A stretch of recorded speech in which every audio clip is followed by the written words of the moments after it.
Uh-oh, Boeing was in the news again. A Southwest Airlines plane was forced to make an emergency landing this weekend after an engine cowling detached during takeoff. Audio was released. The pilot could be heard, calling for an emergency landing. Let's listen. Let's go ahead and declare an emergency for Southwest 3695, and we'd like an immediate return. We got a piece of the engine cowling hanging off, apparently. Southwest 3695, roger that. Turn left heading 190, clear to Denver via radar vectors. Left turn heading 190, Southwest 3695.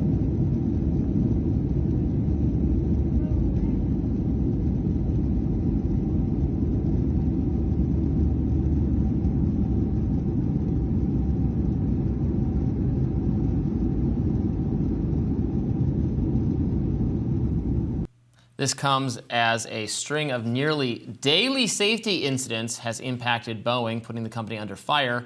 Some experts say the cozy relationship the airline maker has with the Federal Aviation Administration is to blame, as it has been able to curry favor and narrow scrutiny over the airline's factory floors. Now, this comes on the heels of a Boeing whistleblower found dead in his hotel room right before testifying. What's going on? I believe he was found dead in his car, not in his hotel room. Let's get that corrected. And people wondering if foul play was involved, given he had this he'd been speaking out and testifying and providing information about oversight issues that he saw at the company for so long. Mm-hmm. He had said that, I believe he had put out a statement saying that I would not kill myself, or he told a friend he would not suicidal, and he was not suicidal, etc. The death has been ruled to have been suicide, but they're continuing to look at it, and it did raise some red flags. Yeah. So these events keep piling up, Robby, and I want to know what you think of them. I know that your position in the past has been that basically there have been very few deaths. Of course, this is another incident where nobody died, thankfully, remarkably, but I would hardly want to be on one of these planes where this happened. I was out week before last, and I was flying to California, and I was rather chagrined to discover that I was on this exact model of plane both ways. And I gotta say, I texted my mother that I loved her before takeoff both times, because it does start to feel like it's only a matter of time that these safety incidents are really accumulating at an alarming rate. Well, I know, but it's a little bit of, I mean, do you text her before you get in your Uber on your way to work in the morning?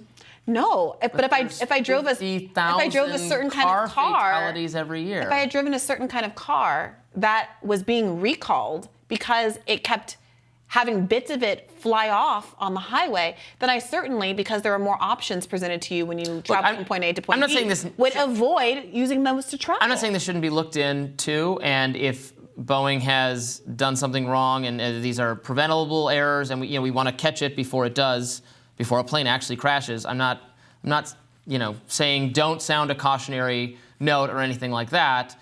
This is a number of incidents. I want to know, why are these things happening? Is it really they've started assembling their planes with like Elmer's glue and Scotch tape, or what's going on? Well, the why is a really good question, and the folks over at The Lever have been covering this really well since the first incident happened months ago.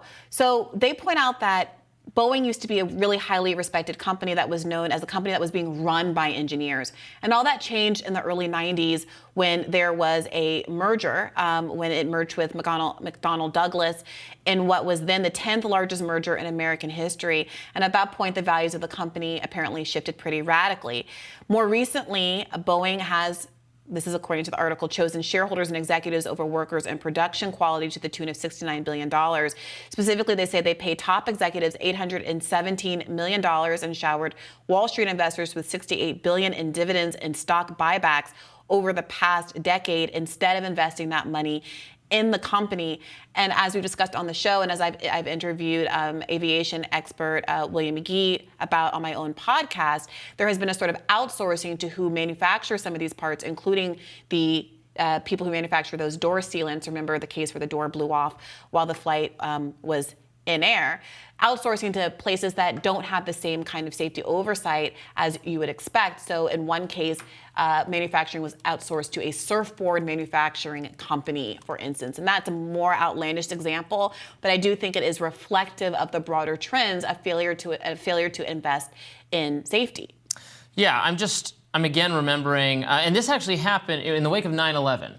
People were afraid to fly because of the terrorist attacks, and they did estimate that there was I'm looking at, a increase in the number of people actually killed in car crashes because people were so afraid of flying, and cars are just so wildly more dangerous. But Robby, than the any other question form of isn't whether transportation. people are wrongly assessing relative risk. It's for people who are flying to want to have the maximum safety that is possible. Well, I and know. whether You or and I not, go back and forth on this. So we can always have more safety at an even greater cost.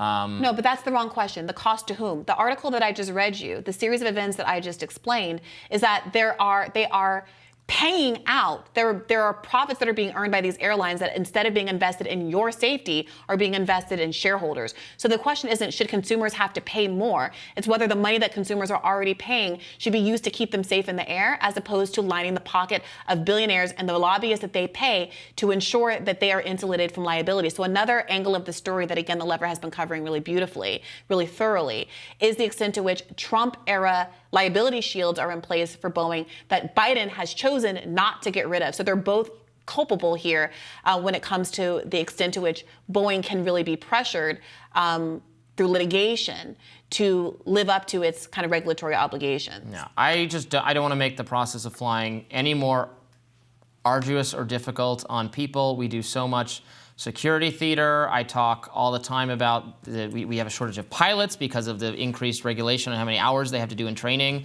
That is a global anomaly, what we do in the U.S. with respect to compared to Canada or Europe.